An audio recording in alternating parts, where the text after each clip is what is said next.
নমস্কাৰ, আপোনালোক সকলোকে স্বাগতম জনাইছোঁ মোৰ অন্য এটা মিনি ব্লগলৈ। এতিয়া আমি গৈ আছোঁ এনাই ঘৰলৈ।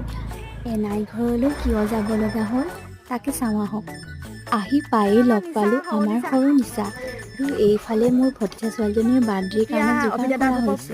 আৰু এইফালে মই গৈ আছোঁ গাহৰি আৰু কি পুহিছে জানো দাদাই সৰু সুৰাকৈ এটা বিজনেছ কৰিছে, তাকে চাবলৈ বুলি আহিলোঁ। চাই হোৱাৰ পাছত এয়া চাওক আমাৰ এনাই ঘৰখন, এয়া ডাঙৰ আপা।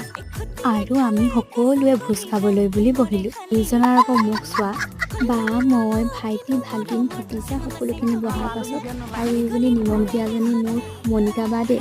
আৰু ভাইটিলৈ দেখিছেই নহয়, এয়া আমি খাবলৈ ল'লোঁ। এইজন ডাঙৰ দাদা, এইজন ভিনদেউ আৰু এইগৰাকী মোৰ সৰু আপা।